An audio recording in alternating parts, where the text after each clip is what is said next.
नमस्कार. श्री शिवाजी रायगड स्मारक मंडळातर्फे सुरू असलेल्या आपली संस्कृती आपला इतिहास व्याख्यानमालेतील आजच्या व्याख्यानामध्ये आपल्या सगळ्यांचं मनापासून स्वागत. छत्रपती शिवाजी महाराजांनी निर्माण केलेल्या हिंदवी स्वराज्याचा पुढे विशाल असा वटवृक्ष तयार झाला. परंतु तरी देखील 1761 साली पानिपत मध्ये मराठ्यांचा मोठा पराभव झाला आणि आपलं साम्राज्य पुन्हा उभं करायला त्यांना काही काळ गेला. या संधीचा फायदा घेऊन ब्रिटिशांनी भारतात आपले पाय रोवले आणि आपली पकड मजबूत केली. एकीकडे मुघल साम्राज्याचा अस्त झाला होता, त्यामुळे आता मराठे आणि ब्रिटिश असा संघर्ष सुरू झाला. या संघर्षातलीच एक महत्वपूर्ण लढाई आहे 1779 ची विजयखिंडीची लढाई. या लढाईबद्दल आज आपण माहिती करून घेणार आहोत. ही माहिती आपल्याला करून देणार आहेत इतिहास संशोधक प्राध्यापक डॉक्टर प्रमोद सोमनाथ बोराडे. ही लढाई पुण्याजवळ तळेगाव दाभाडे आणि वडगावच्या परिसरामध्ये झाली. त्याच्या पूर्वी 1757 ची प्लासीची किंवा 1764 ची बक्सरची लढाई याच्यामध्ये ब्रिटिश विजयी झाले होते. परंतु या 9 जानेवारी 1779 रोजी झालेल्या विजयखिंडीच्या लढाईत मात्र मराठा मंडळींच्या एकीमुळे ते ब्रिटिशांचा मोठा पराभव करू शकले. यामध्ये रघुनाथराव पेशवे, तुकोजीराव होळकर, महादजी शिंदे, नाना फडणवीस यांच्या नेतृत्वाखाली मराठ्यांनी केवळ युद्धामध्येच नाही विजय मिळवला, तर त्याच्यानंतरच्या तहामध्ये सुद्धा आपल्या अटी ब्रिटिशांना स्वीकारायला लावून एक प्रकारे तहामध्ये सुद्धा विजय मिळवला.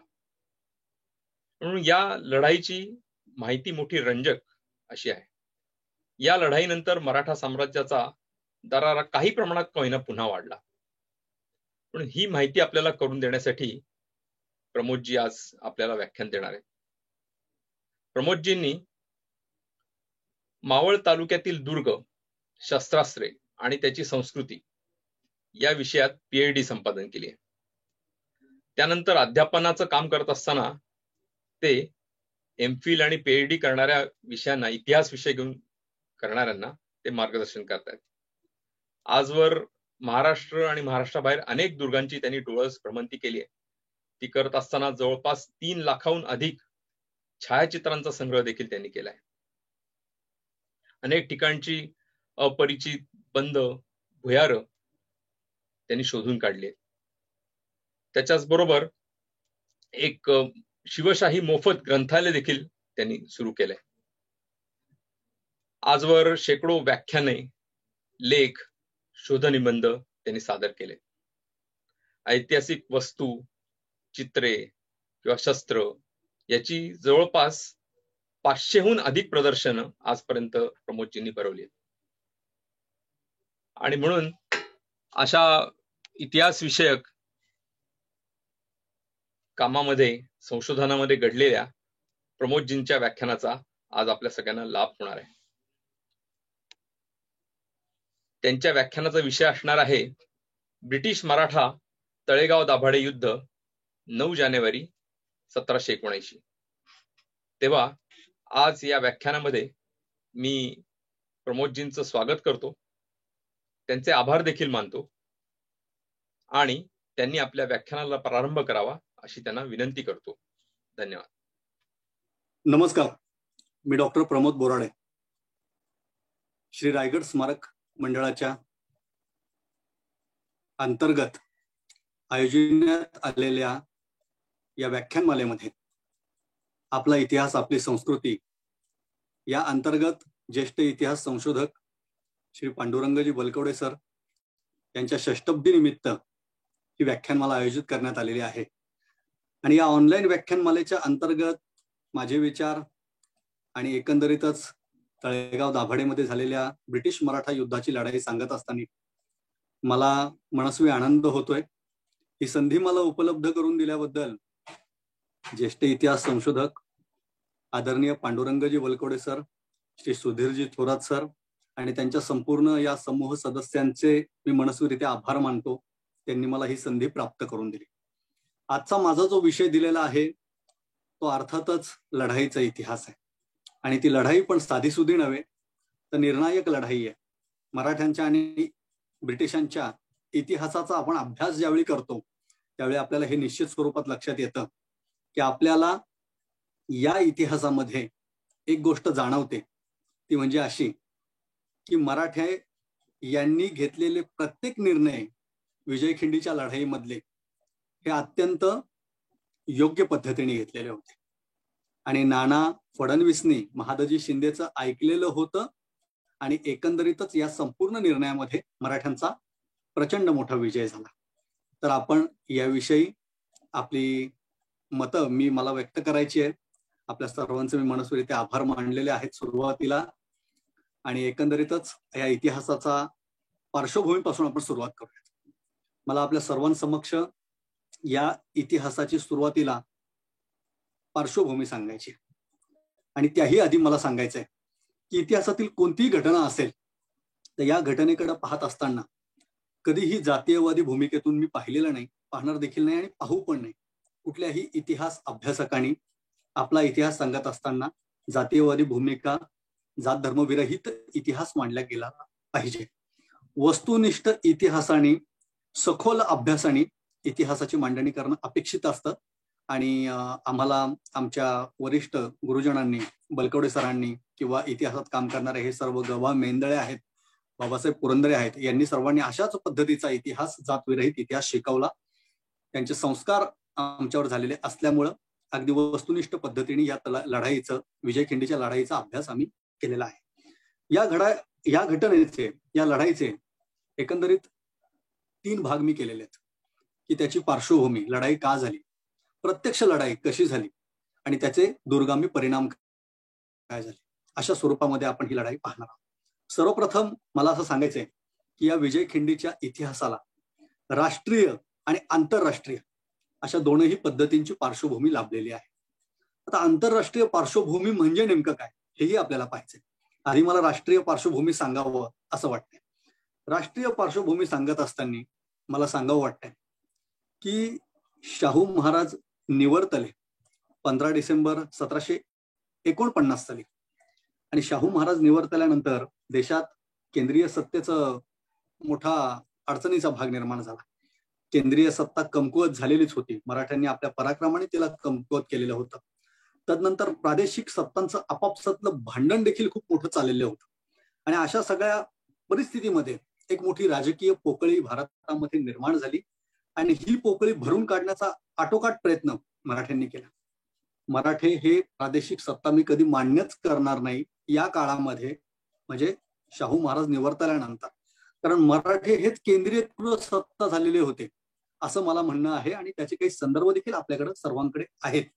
तर हे सगळं होत असताना एक फक्त मराठ्यांना मोठी माघार घ्यावी लागली, एक मोठं अपयश पचवावं लागलं, ते म्हणजे पानिपताचं. पण मराठ्यांनी ही राजकीय पोकळी, केंद्रीय राजकीय पोकळी भरून काढण्याचा आटोकाट प्रयत्न केला आणि त्यांनी 3 मोठ्या लढाया या दरम्यान झाल्या. राष्ट्रीय पार्श्वभूमी या विजयखिंडीच्या लढाई मागची सांगत असताना 3 मोठ्या लढायांचा मला उल्लेख केला पाहिजे. त्यातली पहिली प्लासीची लढाई 23 जून 1757 रोजी ती झाली.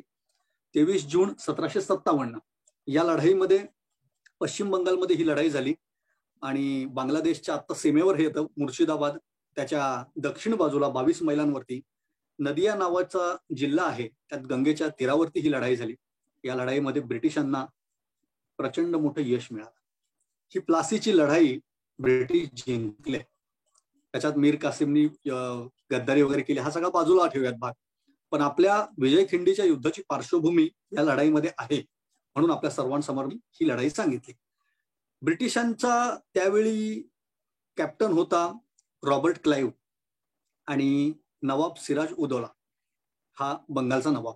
या नवाब सिराज उदौलाची 50,000ची फौज आहे आणि रॉबर्ट क्लाइव्हची फक्त 3,000ची फौज आहे. तरी पण ब्रिटिशांना एक मोठं यश मिळालं, ब्रिटिश विजयी झाले.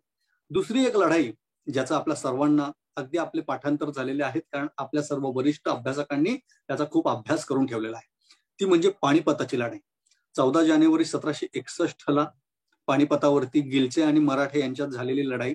अहमद शाह अब्दाली प्रचंड सैन्य होतं आणि त्या लढाईमध्ये एका तात्विक दृष्टीने लढाईच्या छोट्या मोठ्या हारजितेमध्ये मराठे पराभूत झालेत आणि एकंदरीत सदाशिवभाऊ पेशवा, विश्वासराव पेशवा यांच्या समोर अब्दालीला विजय मिळालेला आहे.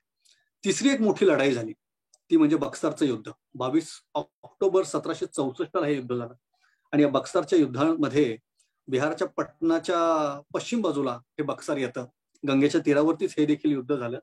हेक्टर मुनरो होता आणि याचं 7,000चं सैन्य होतं आणि बंगालचा नवाब मीर कासिम याचं 40,000चं सैन्य होतं.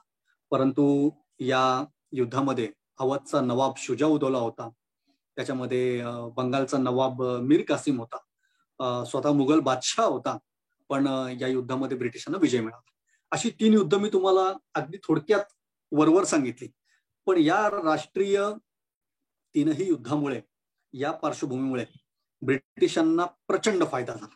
या 3ही युद्धामध्ये बंगालचा नवाब हारला काय आणि इकडे मराठे आणि गिलच्यांमधल्या युद्धात मराठे पराभूत झाले काय आणि वगैरे वगैरे, या सगळ्या घटनांमध्ये या 3ही युद्धांमध्ये 1757, 1761, 1764 या 3ही युद्धांमध्ये प्रचंड मोठा विजय जो मिळालाय तो फक्त आणि फक्त ब्रिटिशांना मिळालाय. एखाद्याच्या मनात प्रश्न येईल की इकडे बाबा मराठे आणि गिलच्यांचं युद्ध आहे, अफगाण आणि मराठ्यांमध्ये ब्रिटिशांचा काय संबंध? पण मराठे कमकुवत झाले आणि तिकडे अफगाणही कमकुवत झाले, त्यामुळं त्याचा एकंदरीत फायदा ब्रिटिशांना झाला. आता आपण थेट आंतरराष्ट्रीय पातळीकडे चर्चा करतोय. आता राष्ट्रीय पार्श्वभूमी आपल्याला या विजयखिंडीच्या युद्धामागची कळाली. आता आंतरराष्ट्रीय पार्श्वभूमी अगदी कमीत कमी शब्दात जर सांगायचं झालं तर राष्ट्रीय पार्श्वभूमीमुळे ब्रिटिशांचा प्रचंड फायदा झाला आणि संपूर्ण भारतभर आपण राज्य करू शकतो अशी स्वप्न या ब्रिटिशांना पाडायला लागली. आता आपण आंतरराष्ट्रीय पार्श्वभूमीकडे जर गेलो तर 1774 पासून आपल्याला ही पार्श्वभूमी दिसून येते.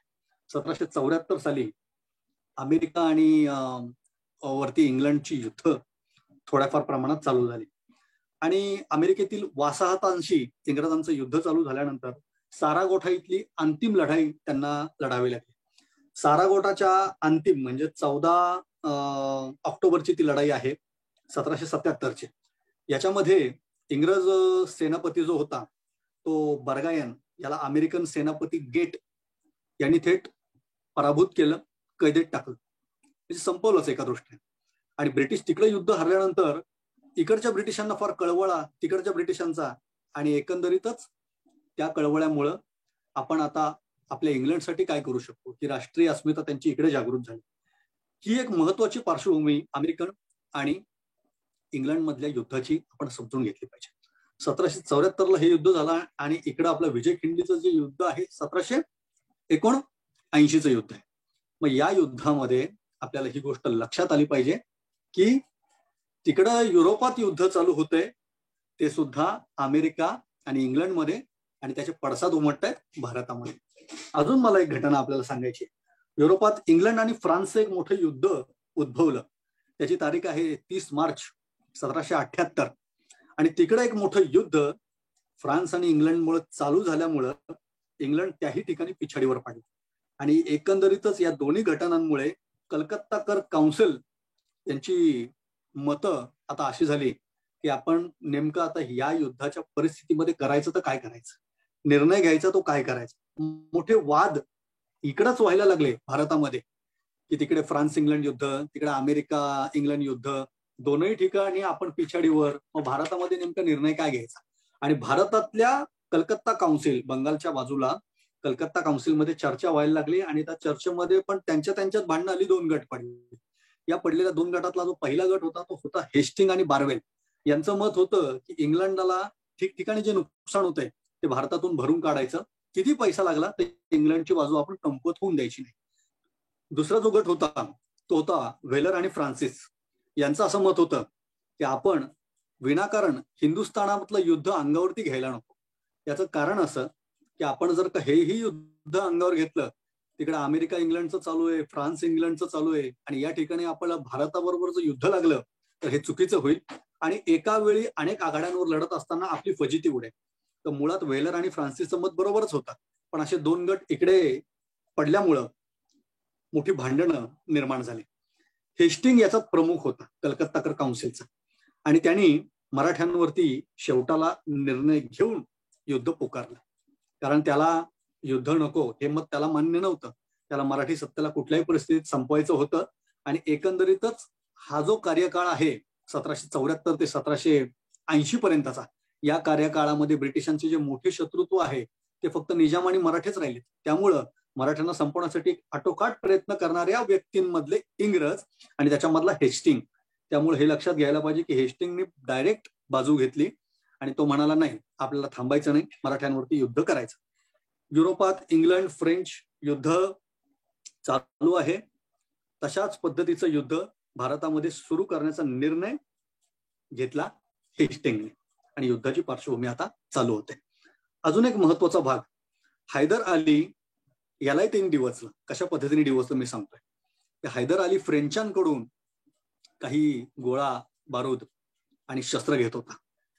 तर तिकडे इंग्लंड फ्रान्सचं युद्ध झालं म्हणून हेस्टिंगने भारतामध्ये फ्रान्सच्या ज्या ज्या काही फ्रेंचांच्या वखारी आहेत आणि ज्या ठिकाणी फ्रेंचांच्या वसाहती आहेत त्याच्यावरती हल्ले चालू केले. या हल्ल्यामध्ये थेट स्वरूपात मद्रास खाली येऊन फ्रेंचांच्या वखारी उद्ध्वस्त करण्याची एक मोठा सपाटा या संपूर्णपणे हेस्टिंगने लावला. ब्रिटिश आणि फ्रेंचांचं युद्ध भारतात सुद्धा एका दृष्टीने चालूच झालेलं आहे. आधी ते शाब्दिक होतं, नंतर ते पत्रव्यवहारातलं युद्ध होतं आणि नंतर तर ते थेटच युद्ध चालू झालेलं आपल्याला दिसून येतं. मला आठवतं त्याप्रमाणे हैदर अली याला संपूर्णपणे ब्रिटिशांनी अंगावरच घेतलं, कारण तो प्रचंड चिडलाय. फ्रेंचांचं त्याचं सख्य होतं आणि त्याची शस्त्रास्त्रच येणं बंद झाल्यामुळे तो प्रचंड चिडलाय. तदनंतर आता मराठ्यांना डिवचण्याचा हेस्टिंगचा डाव हा त्यांनी साधला आणि कालपीजवळ म्हणजे त्यांनी कलकत्तावरून बंगालवरून सैन्य पाठवलं. कलकत्त्यावरून ते सैन्य अवध बाजूने येऊन गंगेच्या तीरावरती उतरलं आणि कालपीत ते सैन्य उतरलं यमुनेच्या तीरावरती. आणि अशा परिस्थितीमध्ये आता नेमकं करायचं काय, तर यांना एका गोष्टीची कल्पना आली नाही की हा भागच मुळात मराठ्यांकडे होता. नागपूरकर भोसले होते, वरती राजपुतांचं राज्य आहे आणि दक्षिण बाजूला आपण आता जाणार ते मराठी राज्यामधून आपल्याला पुढे जायचंय. पण याची कुठलीही तमा न बाळगता मराठ्यांची छोटी मोठी परवानग्या या हेस्टिंगने काढल्या होत्या आणि इंग्रजी फौज मराठी मुलखातून त्याला आता दक्षिण बाजूला पाठवायची. अशा सगळ्या परिस्थितीमध्ये यमुनेच्या काठी कर्नल लेस्लीच्या हाताखाली एक मोठी फौज मुंबईला पाठवण्यासाठी तयार झाली. या इतकी अफाट फौज होती की मराठ्यांना कशा पद्धतीने संपवायचं आणि काय काय करायचं हे सगळं त्या फौजेने ठरवलेलं होतं. आणि त्यांचा हा ठराव झाल्याच्या नंतर ती कालपीला फौज तयार झाली. 1 मार्च 1776 साली पुरंदरचा तह झालेला होता. ब्रिटिशांनी कारभाऱ्यांसोबत केलेला हा पेशवाईतल्या कारभाऱ्यांसोबत केलेला हा तह एका दृष्टीने त्यांनी अनैतिक पद्धतीने मोडलेला होता.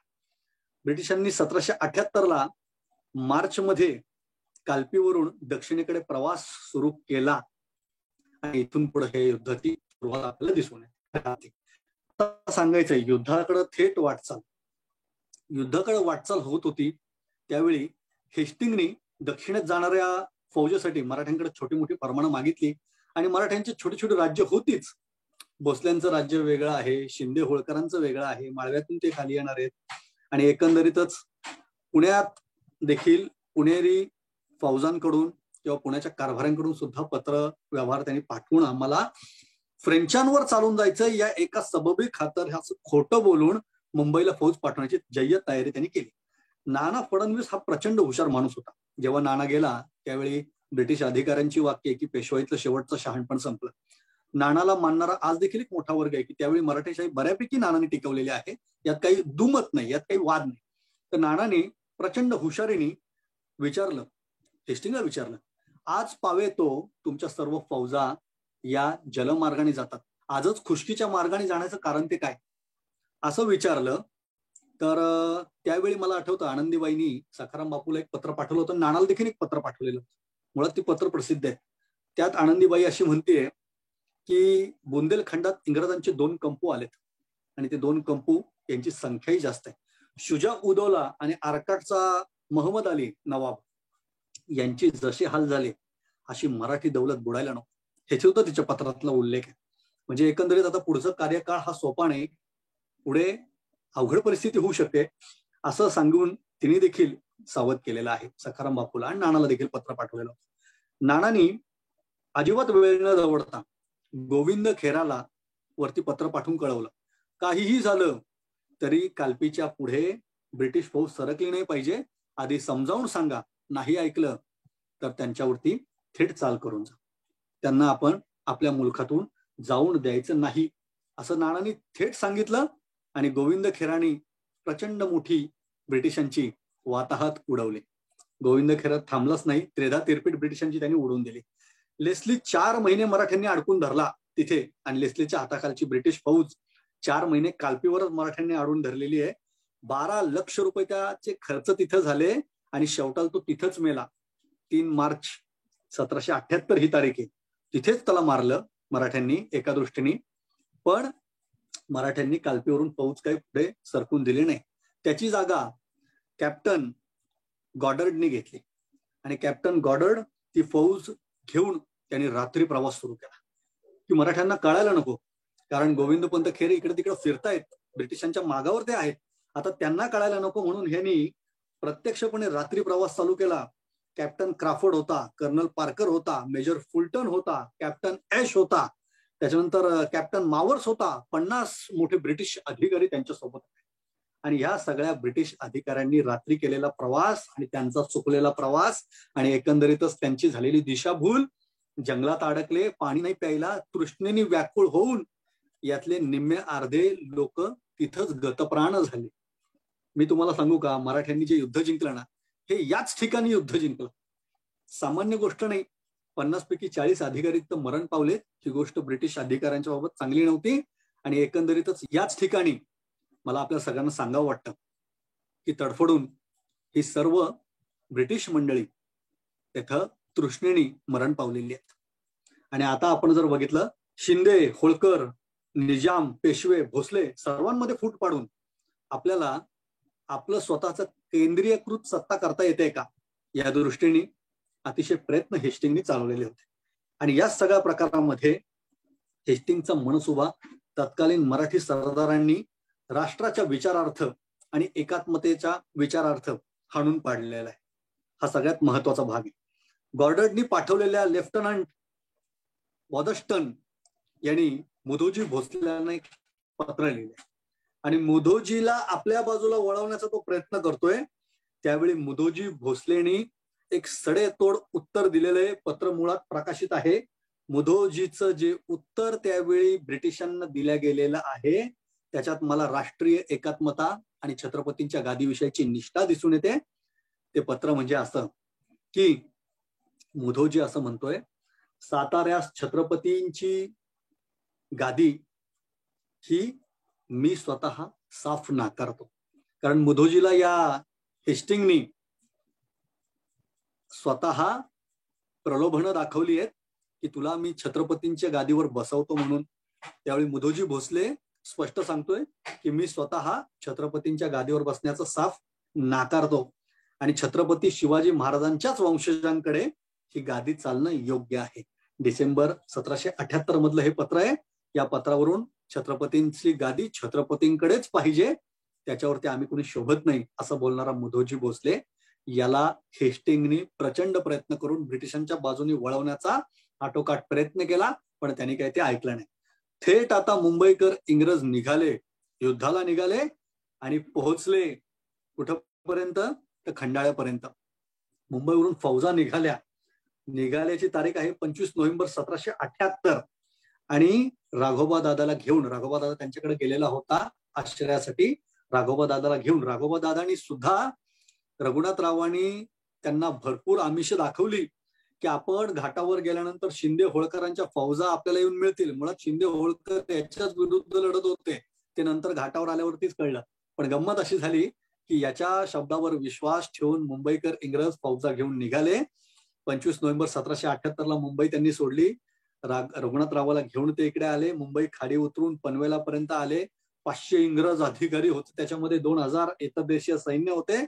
नंतर 25 डिसेंबरचा त्यांचा मुक्काम जो होता तो खंडाळ्यामध्ये पडला आणि तिथेच मराठ्यांनी त्यांच्यावरती हल्ला चालू केला.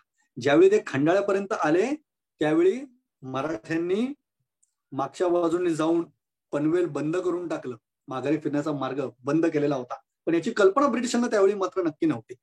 इगर्टन मराठी लष्करी डावपेच बघून आजारी पडला आणि इगर्टन म्हणाला अधिकारी की मी मुंबईला माघारी जातो, माझी तब्येत बरी नाही. तो माघारी फिरल्यावरती त्याला कळालं की मराठी आपल्या मागावरती आहेत आणि आपल्या माघारी जाण्याच्या वाटा त्यांनी बंद केल्या. नंतर तो परत माघारी आला आणि फौजेमध्ये सहभागी झाला. नंतर तो मारला देखील गेला. मला सांगायची गोष्ट अशी, इगर्टनचा या दरम्यानच इगर्टनचा मृत्यू झालेला आहे. मग पुढे खंडाळ्यावरून इंग्रज फौज पुढे सरकली आणि सरकत असताना मराठ्यांनी अल्पविरोध अंगावर घेत घेत घेत मुद्दाम मागे मागे मागे आम्ही तुम्हाला भिवून सरकतोय अशी एक युद्ध रचना आखलेली होती की तुम्ही आम्हाला आमची पिछाडी चालली आहे, तुम्ही आघाडीवरती आम्हाला मागं सारताय आणि आम्ही तुम्हाला घाबरतोय, आम्हाला तुमच्याशी लढता येत नाही, आम्ही मागं सरकतोय असा भास निर्माण केला. आणि मराठ्यांच्या या आभासामुळे ब्रिटिशांना चेव चढला. ते यांच्या अंगावर येत येत पुढे आले आणि अशा परिस्थितीमध्ये ब्रिटिशांनी बरचसं पुढे येऊन खंडाळ्यापर्यंत आले. खंडाळ्याच्या तळावरती त्यांनी स्वतः मुक्काम केला. मला सांगावं वाटतं, खंडाळ्याहून इंग्रज पुढे सरकत असताना मराठ्यांनी अल्पविरोध अंगावर घेतला, पण हा सगळा आभास होता. मराठ्यांनी या प्रदेशामध्ये गवताची काडी देखील शिल्लक ठेवलेली नव्हती. संपूर्ण पेटून दिलेलं होतं गवत, काडी सगळी गावच्या गावं रिकामी केलेली होती. ब्रिटिशांना कुठल्याही परिस्थितीमध्ये तिथं काहीही मिळणार नाही याची व्यवस्था केलेली होती. तिथली अनेक तळी मराठ्यांनी विषारी द्रव्य टाकून संपूर्ण तळी नासवलेली होती, विषारी केलेली होती. सगळे पाणवठे विषारी केलेले होते. पाणी पिण्याचे देखील त्यांची अडचण करून ठेवलेली होती. मराठी फौज ही दिवा घाटाने पलीकडच्या बाजूने वर आली, खाली उतरली आणि त्यांनी ब्रिटिशांच्या परत मागच्या बाजूने अजून एक मोठी फौज मराठ्यांची येऊन थांबली. मग मात्र ब्रिटिशांना आता समोर पर्याय होता की पुण्याकडे लवकरात लवकर चाल करायची आणि पुणे हस्तगत करायचं. ब्रिटिश फौजा पुढे आल्या. राघोबा दादाला मागच्या मागं पकडायचं असं रघोजी आंग्र्यांकडे देखील काम दिलेलं होतं. रघोजी मागच्या बाजूला घुटमळत होता, राघोबा काय त्याच्या हातात विशेष पडला नाही, पण मात्र प्रयत्न चालू होता. रघोजी आंग्रे मागे मागे घुटमळत होता, दादा देखील मागे घुटमळत होता त्या फौजेमध्ये, पण रघुजीच्या हातात दादा पडला नाही. अशा परिस्थितीमध्ये इगर्टनचा या दरम्यान मृत्यू झाला, मॉन्स्टीनचा पण मृत्यू झाला या दरम्यान. पण मला हेर खातं इथं नीट सांगायचंय, आपण एकदा थोडं समजावून घ्या. आपल्याकडे हेर खात्यामध्ये एक बार्नस नावाचा अधिकारी नानाच्या नोकरीत होता आणि यांनी आपल्याकडं दादाजी उद्धवजी कडून बातम्या तो काढायचा आणि लुईला सांगायचा आणि लुई ह्या बातम्या सगळ्या मॉन्स्टीनच्या कानावर घालायचा. तर अशा परिस्थितीमध्ये ब्रिटिशांनी हेर खातं आपलं चांगल्या पद्धतीने आत्मसात केलेलं होतं. पण त्याच्याही पेक्षा आपण नेहमी ॲबे बार्थोलोम्यू कॅरेचा प्रवास वृत्तांत नेहमी वाचतो किंवा आपल्याला माहित आहे. तर याच्यामध्ये ॲबे बार्थोलोम्यू कॅरेने देखील सांगितलंय की शिवाजीराजांचं हेर खातं प्रचंड प्रबळ होतं आणि शिवाजीराजांच्या हेर खात्यामुळे शिवाजीराजांना वारंवार अनेक टप्प्यात अनेक आघाड्यांवरती यश आलं. म्हणून मला सांगा वाटतं याही वेळी या विजयखिंडीच्या लढाईच्या वेळी 1779 मराठ्यांचं हेर खातं प्रचंड प्रबळ होतं आणि मराठ्यांच्या हेर खात्यामध्ये जे काही ब्रिटिश फौजेमध्ये मराठी सैन्य यथदेशीय सैन्यामध्ये ब्रिटिशांच्या सामील झालेलं होतं त्यांचे कपडे घालून ते सगळ्या बातम्या या नाना फडणवीसला, महादेव शिंदेला येऊन सांगत होतं. त्यामुळे मराठी राज्याला ब्रिटिशांच्या गोटात काय काय हालचाली चालल्या हे देखील माहित होतं आणि त्याच्यामुळं निर्णय घेणं हे अतिशय महत्वाचं काम तदनंतर मराठी लोक करत होते आणि त्यांना निश्चित स्वरूपात युद्धात यश आलं. त्याच्या मागचं एक महत्वाचं कारण हेर खातं हे देखील होतं. दुसरा, आता थेट युद्धाचा आणि कोण कोण अधिकारी कशा पद्धतीने गेले हे मी सांगतोय. आता 25 डिसेंबर 1778 रोजी मराठ्यांनी खोपोलीची वाट अडवली. ज्यावेळी खोपोलीची वाट अडवली त्यावेळी निश्चित स्वरूपात ब्रिटिशांजवळ समोर एकच पर्याय राहिला की थेट जाऊन आता पुण्यावरती हल्ला करणं.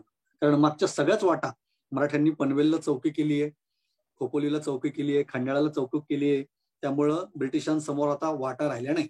31 डिसेंबर 1778 त्यांच्या दृष्टीने वर्ष अखेर, आमच्या दृष्टीने नाही. आम्ही गुढीपाडव्याला वर्ष मानतो, नवीन वर्ष, पण त्यांच्या दृष्टीने जी त्या वर्षाची अखेर ते 31 डिसेंबर 1778 रोजी मला सांगावं वाटतं कर्नल के हा खंडाळ्याच्या तळावर मारला गेला. तोफेचा एक गोळा त्याला बसला आणि कर्नल के तिथं ढासळला, तर तो तिथे मारला गेला. 4 जानेवारी 1779 रोजी इष्टूर फाकडा हा कारल्याच्या तळ्यावर मारला गेला. आज कारल्याच्या तळावरती ज्येष्ठ इतिहास संशोधक पांडुरंगजी बलकवडे यांच्या मार्गदर्शनाखाली आणि तळेगावच्या विजय खिंडीत देखील त्यांच्या मार्गदर्शनाखाली या विजय खिंडीचे मोठे मोठे स्तंभ आणि विजय स्तंभही होतात ते, आणि ती मोठी स्मारकं देखील होत आहेत.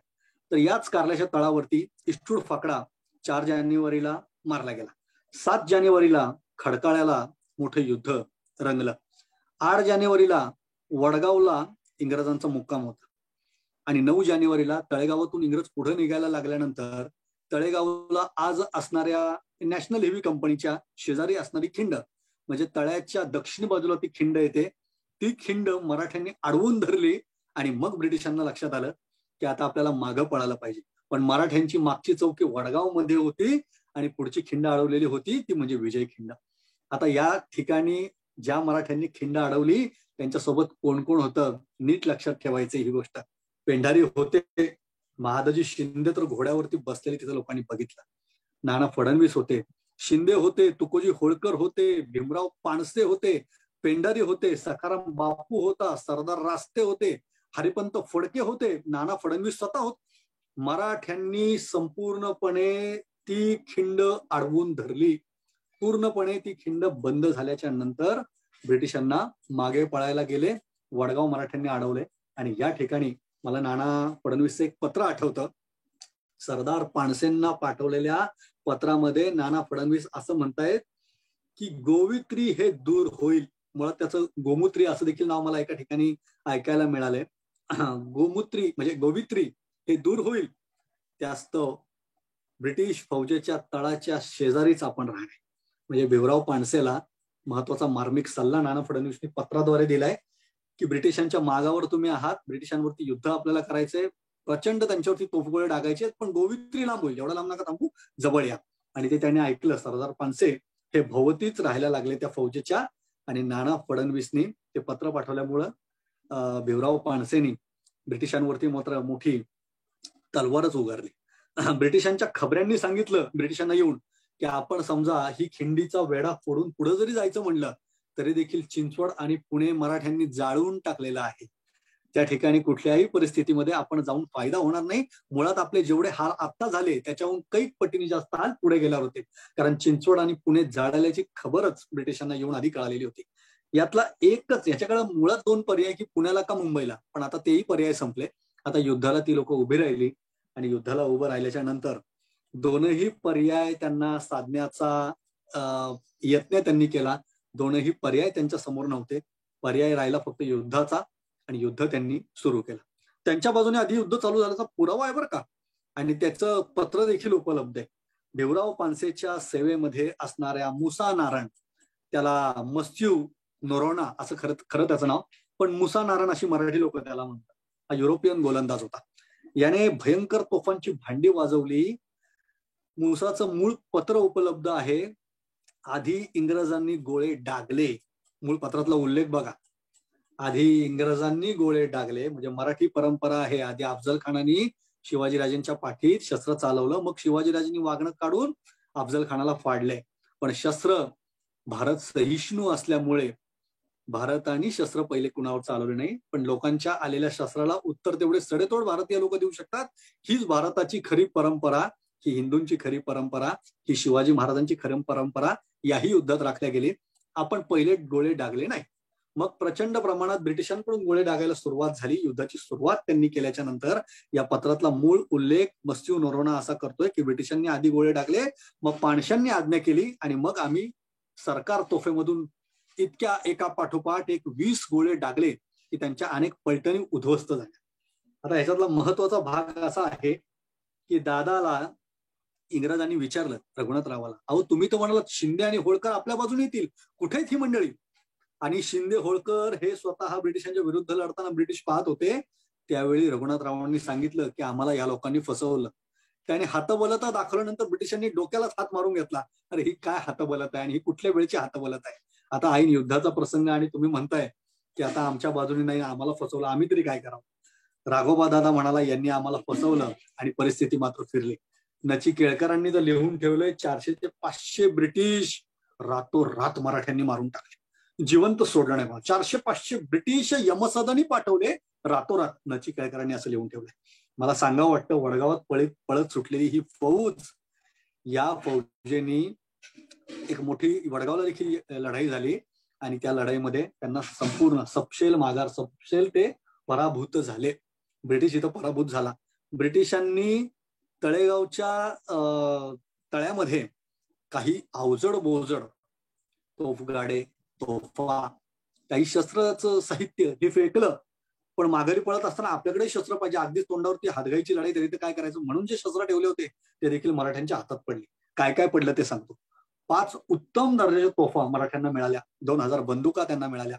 त्याच्यानंतर युद्ध साहित्य मराठ्यांनी ब्रिटिशांकडून जप्त केलं. मावळातील स्थानिक लोक सुद्धा याच्यामध्ये होती. याचा माझ्याकडे लेखी पुरावा नाही, कारण प्रत्येक युद्धाच्या कागदपत्रामध्ये प्रत्येकाचे आडनाव अशी येत नसतात.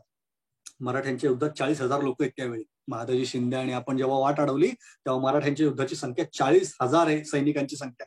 सगळ्यांची नावं येणं हे योग्य नाही, हे येऊच शकत नाही, हे इतिहासाला धरून पण नाही, कारण 40,000 नावं कशी कोण लिहिणार, शक्य नाही. पण मात्र एक गोष्ट लक्षात येते आपल्या, की स्थानिक होते. हे कशावरून? कारण 1757 साली सुवर्णदुर्ग या किल्ल्याला ज्यावेळी अधिक कुमक्कीची गरज होती त्यावेळी देखील मराठे इकडनं पाठवले होते. आणि स्थानिक लोक आज ज्या गावांमध्ये राहिला आहेत तीच मंडळी त्यावेळी युद्धाला गेलेली होती, म्हणजे ती सैनिकांमध्ये होती हे त्यावेळी सिद्ध होतं. आणि खरड्याच्या लढाईमध्ये स्थानिक लोक असल्याचे उल्लेख कागदोपत्री आहेत. म्हणजे ही लोक खरड्याच्या लढाईत 1795 पण होती. म्हणजे मधोमध असणारा हा कालखंड, याच्यात मराठी लोकांनी आणि आमच्या इथल्या स्थानिक मावळ तालुक्यातल्या लोकांनी युद्ध सोडलं असं कोणीच म्हणू शकत नाही. हे इतिहासाला धरून माझं विधान आहे. ढोरे असतील, सातकर असतील, मावकर आहे, मांडेकर आहेत, जगताप आहेत, काकडे आहेत, बुगुनाक आहेत, वननाक आहेत, दाभाडे आहेत, शेलार आहेत, या अनेक मंडळींची नावं इतिहासामध्ये आपल्याला मराठे, मावकर, मांडेकर दिसून येतात. पवार, भिवकोले, जगताप ही सगळी स्थानिक मंडळी. आजही आमच्या गावांमध्ये, ही मावळ तालुक्यातल्या गावांमध्ये ही मंडळी स्थित आहेत आणि ही मंडळी त्या युद्धामध्ये असणार, पण कागदोपत्री उल्लेख आम्हाला सापडत नाही. मग एकंदरीत या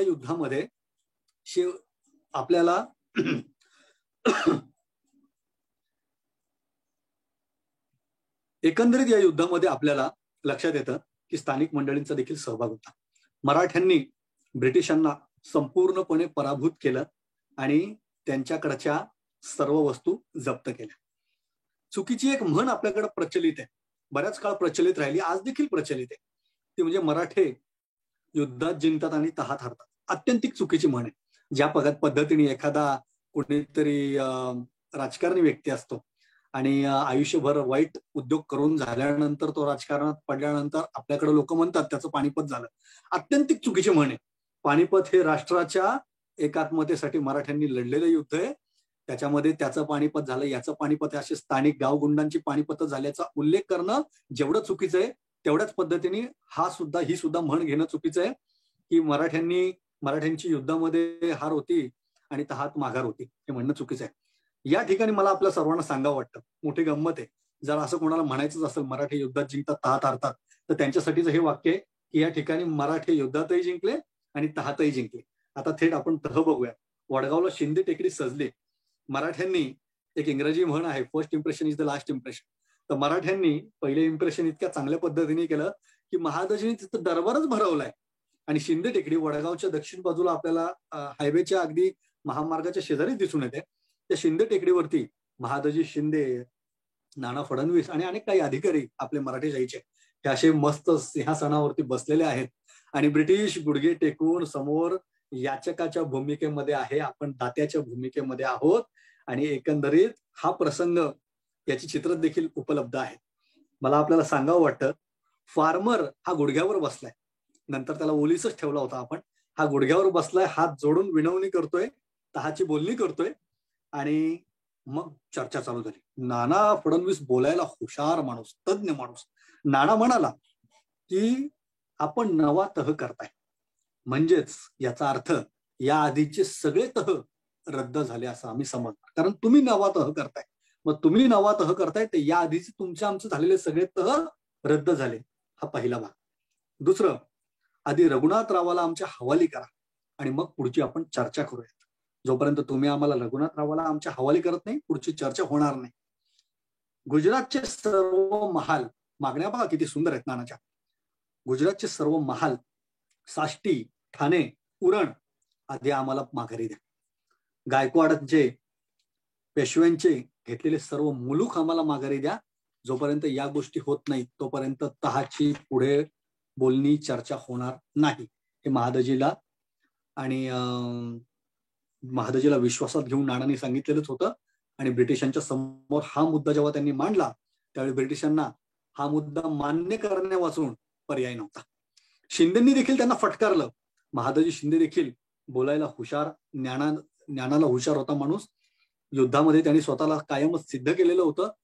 त्यांनी स्वतः इंदोरच्या कागदपत्रात त्याचे उल्लेख आले. त्यांनी स्वतः फार्मरला सांगितलं की तहाला बसलाय तर आमची कलम मान्य करा. तो फार्मर महादजीला असं म्हणाला की आम्ही आज अडचणीत आहोत, वाटतं तो तह तुम्ही आज कराल, आमच्या समोर कागद मांडाल, पण तो आम्ही मान्य जरी केला तरी कलकत्ता कर तो तह, कलकत्ता काउन्सिल हा तह मान्य करणार नाही, कारण आम्ही अडचणीत हा तह करतोय. तर महादजी असं म्हणाला, तुम्हाला पुरंदरचा तह मोडण्यास अधिकार पोहोचतो, तर यासही तुम्हाला हा तह मोडायला सुद्धा तुम्हाला अधिकार पोहोचला पाहिजे. पुरंदरचा तह तुम्ही मोडला तर तुम्ही हा तह केलाच पाहिजे. त्यामुळे हे अशी शब्दछला आमच्याशी करू नका असं महादजींनी त्याला सांगितलंय. तर फार्मरने असं सांगितलं महादजीला, थोडीशी भीती दाखवून ब्रिटिश अधिकारात, की लढाई पुन्हा होईल ब्रिटिश मराठ्यांची, तर लढाईची वेळ पुन्हा येऊन देऊ नका असं फार्मर म्हणतोय महादजीला. तर महादजीची वाक्य सर्व आपल्या मराठा मंडळांनी हृदयात कोरून ठेवण्यासारखी आहे. महादजी असं म्हणतोय, लढाईचा भाऊ आम्हा मराठ्यांना दाखवू नका, आम्ही उपजतच लढवय्ये असतो, बघा बरं का. आणि वरतून महादजी असं म्हणतोय, जर तुला आम्हाला राघोबाला जर आमच्या स्वाधीन करायचं नसेल तर परिणाम वाईट होतील, त्या परिणामांची आधी पर्वा कर, वाईट परिणाम होऊन देऊ नको. हा महादजीचा रांगडेपणा ब्रिटिशांना कळाला आणि मग फार्मर घाबरलाय आणि मग निर्णय झाला. त्यांनी थेट सगळे तह मान्य केले, सगळी कलम मान्य केली आणि तह झालेला आहे. तहाच्या दिवशी राघोबानी, एक फार गंमत आहे तहाच्या दिवशीची, राघोबानी केलेले मौखिक आणि लिखित तह कलम सगळी मोडीत काढण्यात आली त्यावेळी, नाहीतर त्यावेळी ती अडचणीचे ठरले असते मराठेशाहीसाठी.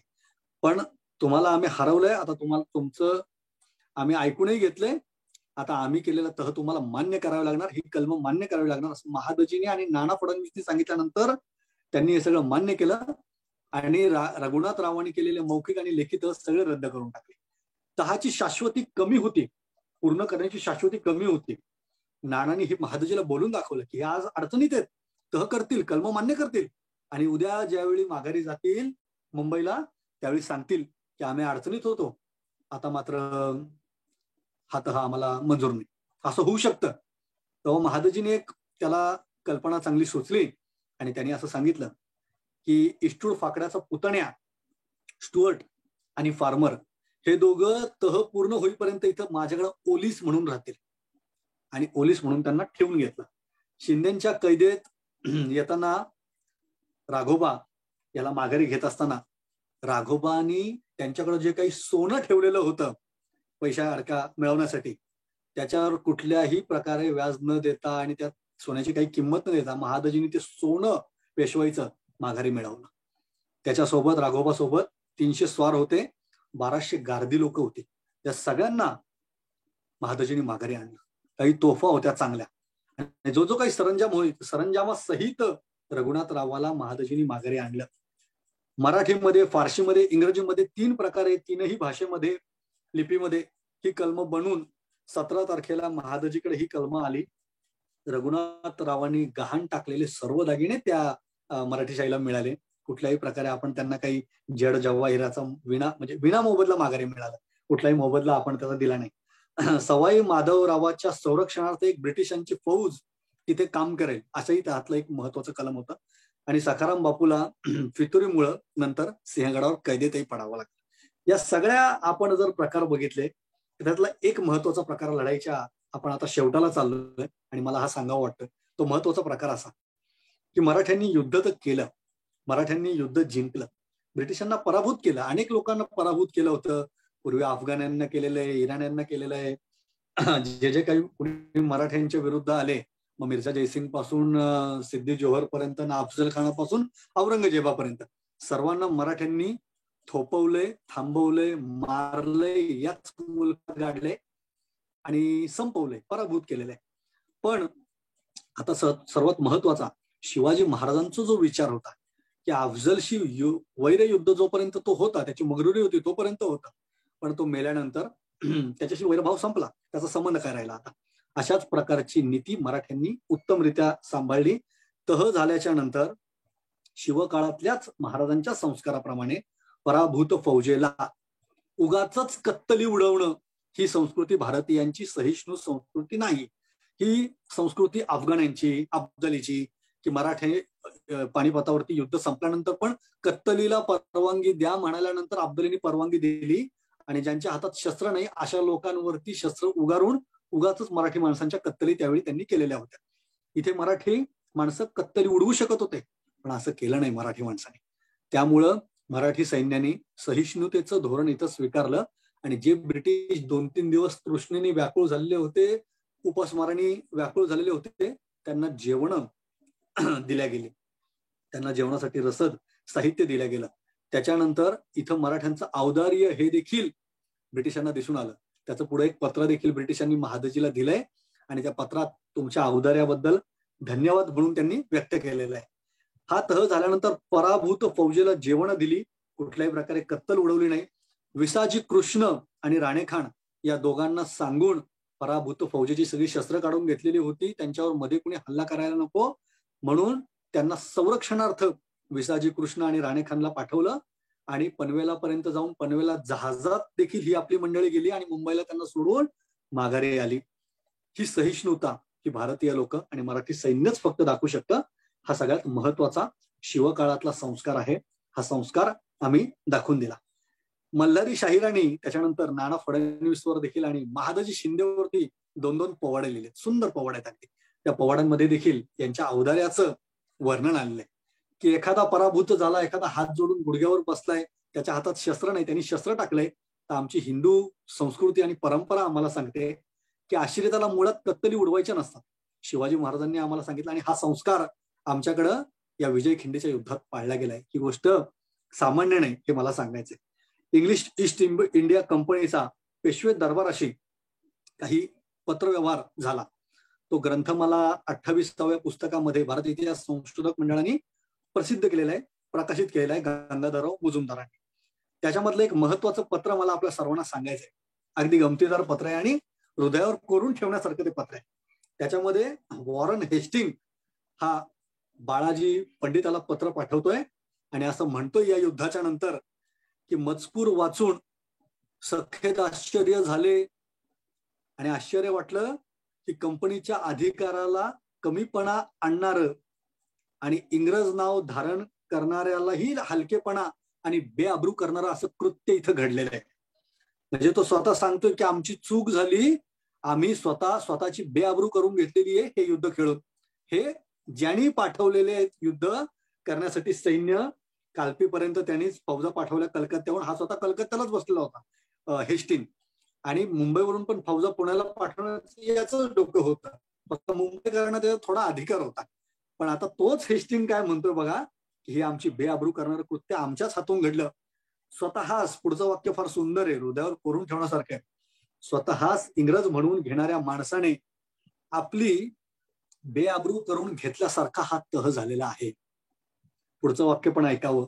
हिंदुस्थानातील राजे राजवाड्यांशी त्यांच्या गाद्या कायम आहेत, तो पावे तो सख्यत्वाने वागावे अशी माझी मनापासून इच्छा आहे. त्यामुळे माझं तुमचं वैर संपलं, मला तुम्हाला अंगावर घ्यायचं नाही, माझे तुम्ही शत्रू नाही आता इथून पुढे. हे कोण म्हणतोय?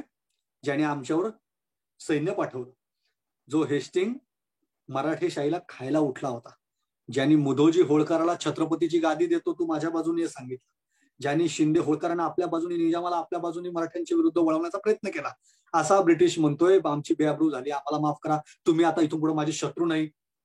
म्हणजे ते युद्धातही हरले, तहातही हरले आणि स्वतःच्या मनातही हरले. हा भाग आपण लक्षात ठेवला पाहिजे. महादजीची पुढची गंमत फार वेगळी आहे. आमचं दाभाडे सरकारांचं गाव आणि या गावामध्ये महादजी शिंदे पुढे 1 महिना मुक्कामाला राहिले. हा सगळ्यात महत्वाचा भाग आहे.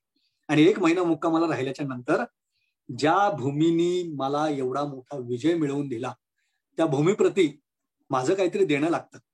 आणि या भूमीप्रती माझ्या स्वतःच्या हृदयामध्ये अतिशय कृतज्ञता आहे असं म्हणून एक तिथं त्यांनी स्तंभ बांधला. आणि तो स्तंभ बांधण्याच्या आधी एका मारुतीची मूर्ती, भली मोठी मूर्ती 4-4.5 फुटी, ही महादजींनी त्या खिंडीमध्ये बसवली. आज देखील हे मंदिर प्रचलित आहे, लोकप्रिय आहे आणि सर्व लोक शनिवारच्या दिवशी आमच्या गावातली जुनी लोक त्या खिंडीमध्ये जाऊन दर्शन घेतात. आणि त्या दर्शनाला गेल्याच्या नंतर तिथं वरती बोर्ड लिहिलेला आहे, विजय मारुती मंदिर. विजय मारुती का? कारण मराठ्यांना विजय मिळाला त्या खिंडीमध्ये, म्हणून तो विजय खिंडीचा मारुती आणि त्याचं नाव पडलं विजय मारुती. आज नव्हे, त्याच दिवशी महादजींनीच त्याचं नाव विजय मारुती ठेवलं. त्याच्या समोर एक स्मारक स्तंभ होता. आम्ही अनेकांनी तो स्तंभ अर्धा या बाजूला होता आणि शोधण्याचा प्रयत्न केल्याच्या नंतर पलीकडच्या बाजूला, महामार्गाच्या दक्षिण बाजूला एक त्या स्तंभाचा वरचा मनोरा देखील आम्हाला मिळाला, दीपमाळ्याचा. म्हणजे एकंदरीत हे युद्ध इथं झाल्याचा तो पुरातत्वीय शास्त्रीय दृष्टिकोनातून देखील हा पुरावा आहे. कागदोपत्री तर आहेच आहे, हे फक्त लिटरेचर आणि आर्किओलॉजिकल पुराव्यांच्या पलीकडचा पुरावा. मराठी माणसाच्या हृदयामध्ये या स्मृती चिरकाळ जतन झालेल्या आहेत, कधी त्या विस्मरणात गेल्या नाहीत. आज देखील जुनी लोक, आज देखील ज्यावेळी विद्यावाचस्पती पदवी आपण घेतो आणि त्याच्यात मुलाखती नावाचा प्रथम पुरावा असतो, त्यात देखील जुनी लोक सांगतात की या ठिकाणी असं युद्ध झालं होतं, त्या ठिकाणी तसं युद्ध झालं होतं, हे इथं लोक अशी लढलेली होती, त्यांची आडनावं, तिथली शेडे आडनावांची मंडळी तिथे आहेत. आणि एकंदरीत या सगळ्या युद्धाचा लोकांच्या हृदयावर आजही स्मृती आपल्याला दिसून येतात. या सगळ्या गोष्टींच्या अंतर्गत मला सांगावं वाटते की विजय खिंड असं त्याला नाव चुकून राहिलं नाही. कालोगात विजय मारुती लोक म्हणतात, पण तळेगावची खिंड काही लोक म्हणतात, काही लोक सोमटण्याची खिंड म्हणतात, काही लोकांना चुकून नवीन एक तिथं नॅशनल हेवी कंपनी अलीकडच्या काळात झाल्यामुळं नॅशनल हेवीची खिंड देखील म्हणतात.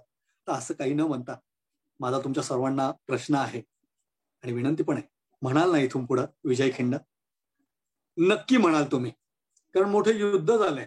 एक मोठं तिथं स्मारक आदरणीय ज्येष्ठ इतिहास संशोधक पांडुरंगजी बलकवडेंच्या मार्गदर्शनाखाली तयार होते आणि आम्ही अर्थात सर्वच इतिहास प्रेमी, इतिहास संशोधक मंडळी आणि सर्व आम्ही राष्ट्रप्रेमी समूह, बजरंग दल आणि विश्व हिंदू परिषदेसारखे त्याच्यामध्ये स्वतः पूर्ण वेळ तन्मन धनानी अर्पण भावनेनी ते स्मारक बांधतोय.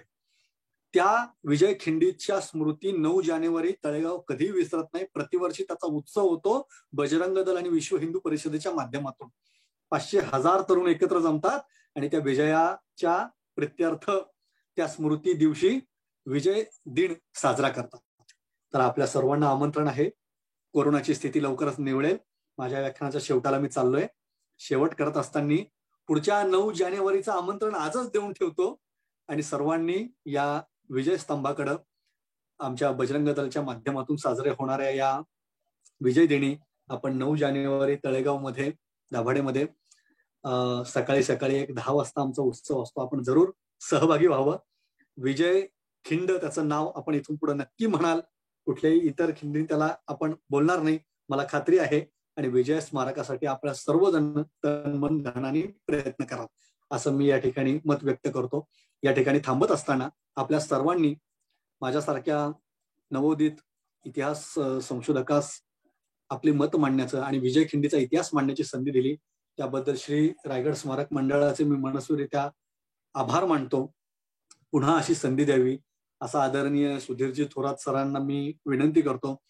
आदरणीय ज्येष्ठ इतिहास संशोधक पांडुरंगजी बलकवडे सरांच्या षष्टब्दी निमित्त आपली संस्कृती आपला इतिहास या दालना अंतर्गत आज मला व्याख्यान करण्याची संधी मिळाली, याबद्दल मी स्वतःला मनस्वी भाग्यवान समजतो. अशी संधी आपण पुन्हा द्याल अशी मी अपेक्षा व्यक्त करतो. आणि थांबत असताना जे सैन्य इथं लढलं त्या सैन्याप्रती गदी माडगुळकरांच्या ओळी आहेत, त्या 2 ओळी फक्त म्हणून मी थांबतोय. वा वरतो फिरतो आम्ही नित्य कर्म आमुची करतो, राबतो आपुल्या क्षेत्री चिमण्यांची पोटे भरतो, परी आठव येता तुमचा आतडे तुटतसे पोटी, सैनिक हो तुमच्यासाठी. तिथं लढलेलं मराठी सैन्य काय किंवा आज आमच्या देशाचं रक्षण करणारं आमच्या सीमेवरचं भारतीय सैन्य काय, या सर्व सैनिकांप्रती ते वाक्य आहे. रक्षिता तुम्ही स्वातंत्र्य प्राणास घेऊनी हाती, तुमच्यास्तव आमुची लक्ष्मी तुमच्यास्तव शेती भाती, एकट्या शिपायासाठी झुरतात अंतरे कोटी, सैनिक हो तुमच्यासाठी भारतीय नागरिकाचा घास रोज अडतो ओठी, सैनिक हो तुमच्यासाठी, सैनिक हो तुमच्यासाठी. धन्यवाद.